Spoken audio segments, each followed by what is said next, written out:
Hi, this is Fizali. Today I'll be playing the role of game designer of the game OxenFree. OxenFree was developed by Night School Studio. It's a supernatural horror mystery game. The lead artist of the game is Heather Gross.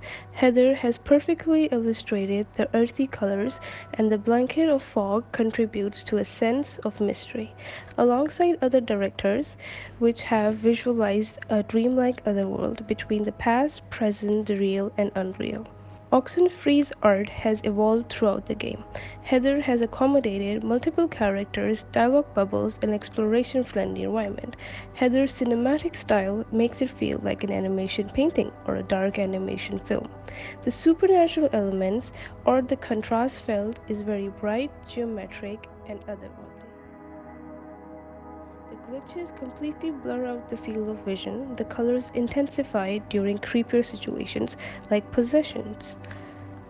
Next up is the characters of the game. Alex. Alex is the main character of Oxenfree. She is a player-controlled character. Appearance. Alex has brown skin, reddish-brown eyes, teal-dyed hair that she ties up in a ponytail. She wears a blue shirt and light skinny jeans. She is also seen wearing an oversized red jacket that once belonged to Michael. Michael is Alex's deceased brother.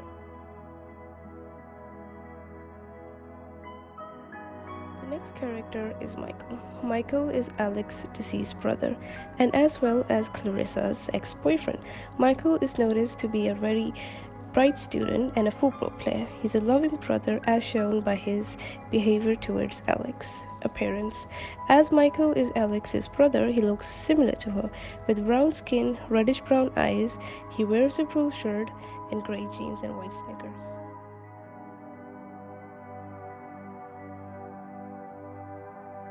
Jonas. Jonas is Alex's new stepbrother. He has a rough past and holds. Jonas wears a beanie that covers his short brown hair. He has green eyes and fair skin. He wears a red hoodie, a green army jacket, purple pants, and white sneakers.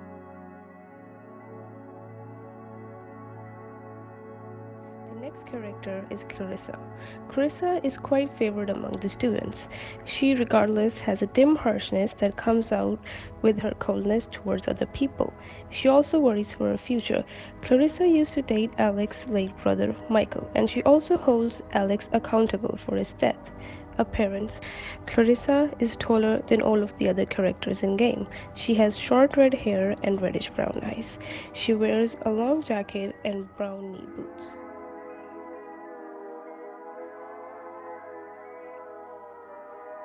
Another important character of the game is Ren. Ren is a childhood friend of Alex. He is a possible love interest of Nona. Appearance. Red is short with wavy blonde hair and thick eyebrows. He has black plug earrings and wears a collared t-shirt with green pants and sneakers. He is also seen carrying an orange backpack throughout the game. The last main character of the game is Nona. Nona is Clarissa's best friend. She's a shy girl who idolizes and imitates Clarissa. Appearance. Nona has fair skin and long brown skin. Hazel eyes, she wears a brown beanie and a brown shirt underneath a big orange sweater. Gray dark jeans and light gray high boots.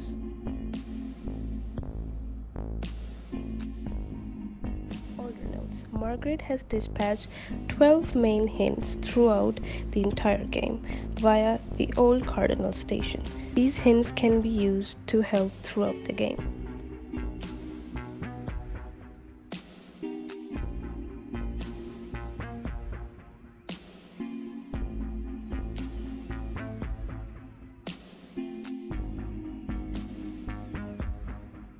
For much longer. Michael, how... What's happening? What's happening? Well, we carried you here. We? Well, Mikey did. He said you were heavier than you looked. She doesn't? It's okay. You don't care. What's happening is that the tuning thing...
guys, my name is Amanda and I was assigned the role of level designer for OxenFree the game.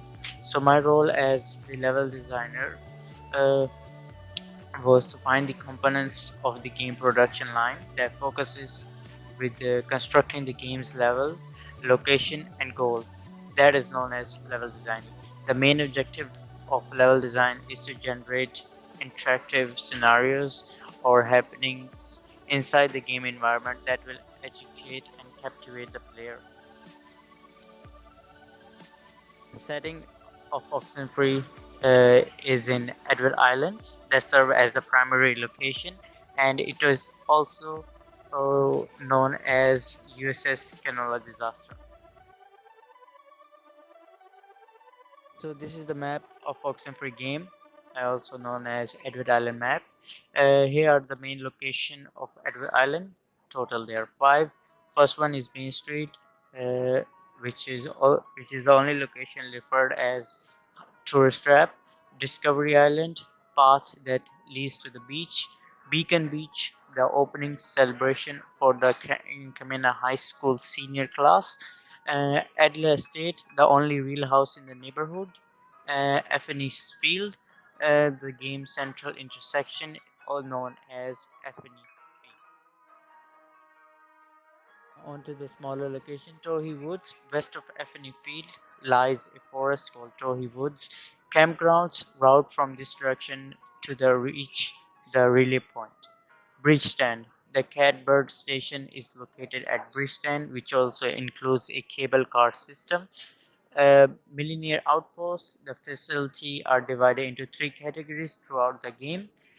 Relay Point, the island first well and man-made building are located there. So here we have the three main game mechanics which have been used throughout the game: crawling, walking, and climbing. Crawling are the obstacle used across the entire gameplay. Tape layer, hanged man, and a radio. Now let's move to the story structure of the game. Analysis, we have theme, color palette, level color palette. Conflict occurs when Alex made a decision to investigate Cave and went into specifics with her pals, and dispute began to develop. Location of conflict: Beacon Beach. Rising action took place in a variety of settings such as Cave, Facility, US Army, RCS, and Relay Point. Climax also took place in different range of location of gameplay such as Main Street, Bridge Stand, Adler State, Survivor Bucket. Falling action. Different location took falling action, for example Adler State, Camping Ground, Alex Memories, and there are many. And now for the resolution.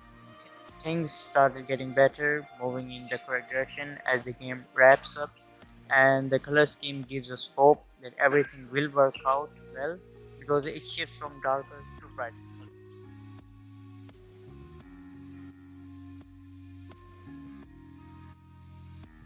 Hello everyone, my name is Jazam Hamad Khan. I'm from BSUCC Year 2, and in this project I was assigned the role of game programmer, in which I had to research about the game mechanics, structure, and logic. What are game programmers?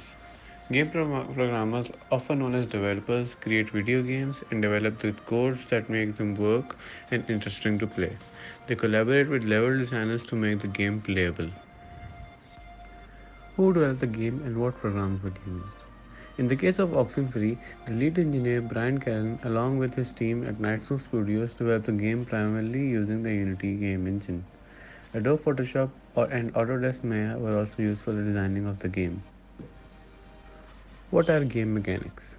Game mechanics are constructs of rules and feedback loops intended to produce enjoyable gameplay. They are the building blocks that can be applied and combined to gamify any non-game context. OxenFree, unlike any other game, uses the basic keys which are used to control the player, which are the arrow keys or the WASD, mouse click, control, shift, enter, spacebar, or escape button. What are the mechanics of OxenFree like?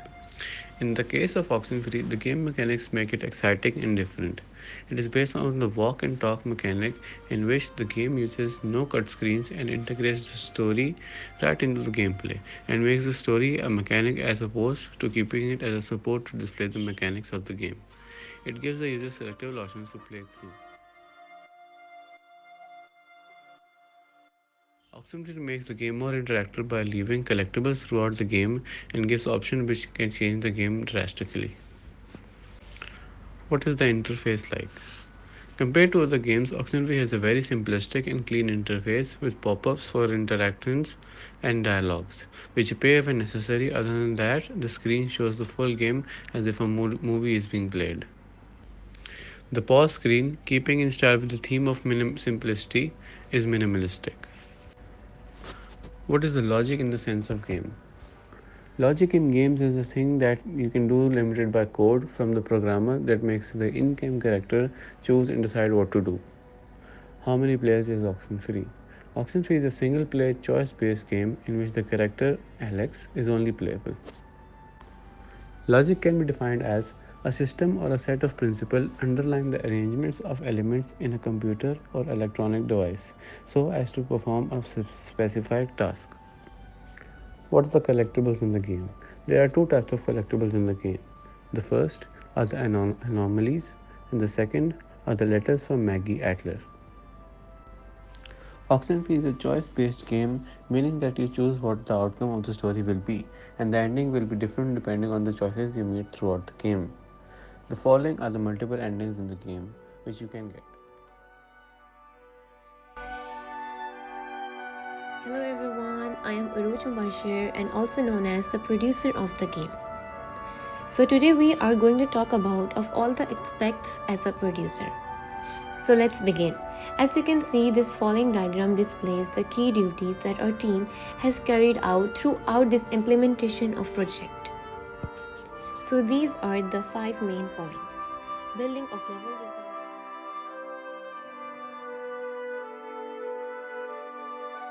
graphic designing of the game, composing the game soundtrack, construction of fundamental logical elements, and the layout of the game, monitoring of gameplay, and execution of the project.